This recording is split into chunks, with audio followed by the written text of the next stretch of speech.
গণতান্ত্রিক দেশ হলেও পাকিস্তানের রাজনীতিতে সামরিক শক্তির প্রভাবের কথা শোনা যায় নিয়মিত। টালমাটাল অর্থনীতির মধ্যেও জোট সরকারের প্রথম বাজেটে প্রতিরক্ষা খাতে রেকর্ড বরাদ্দ বাড়ানোর প্রস্তাবে আবারও গুঞ্জনের পালে লেগেছে হাওয়া। বুধবার পার্লামেন্টে 2024-25 অর্থবছরের জন্য 18,47,000 কোটি রুপির বাজেট ঘোষণা করেছেন পাকিস্তানের নতুন অর্থমন্ত্রী মোহাম্মদ আওরঙ্গজেব, যেখানে প্রায় 15% বাড়িয়ে প্রতিরক্ষা খাতে বরাদ্দের প্রস্তাব করা হয় দ্বিতীয় সর্বোচ্চ 2,12,000 কোটি রুপি। ঋণ পরিশোধে বরাদ্দ করা হয়েছে সর্বোচ্চ অর্থ। 2,122 अरब रुपए दफाई ज़रूरियात के लिए फराहम किए जाएंगे और सिविल इंतज़ामिया के अखराजात के लिए 839 अरब रुपए मुख्तस किए जा रहे हैं। पेंशन के अखराजात के लिए 1,014 अरब रुपए मुख्तस किए गए हैं। নতুন অর্থবছরে অর্থনৈতিক প্রবৃদ্ধির লক্ষ্যমাত্রা নির্ধারণ করা হয়েছে 3.6%।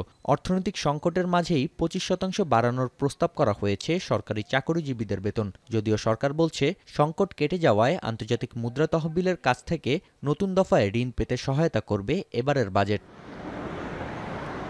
বড় এই বাজেটে সরকারের রাজস্বের প্রধান খাত কর আদায়। এবার কর আদায়ের লক্ষ্যমাত্রা বাড়ানো হয়েছে প্রায় 40%। যদিও 24 কোটি পাকিস্তানির মধ্যে কর প্রদান করেন দেশটির মাত্র 5 কোটি মানুষ।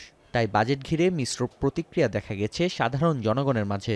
वफाकी बजट तो पेश किया गया, ये फॉर्मेलिटी पूरी की गई है।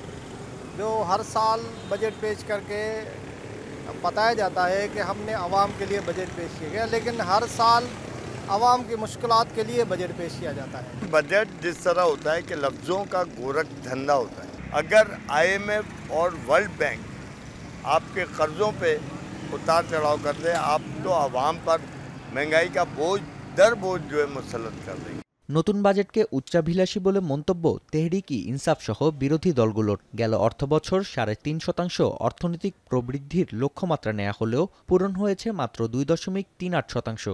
20 থেকে 24 জুন আলোচনা শেষে 28 জুন পার্লামেন্টে পাশ করা হবে budget.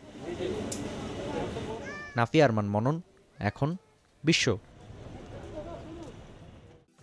Lily lemon face wash. Lily, always beautiful.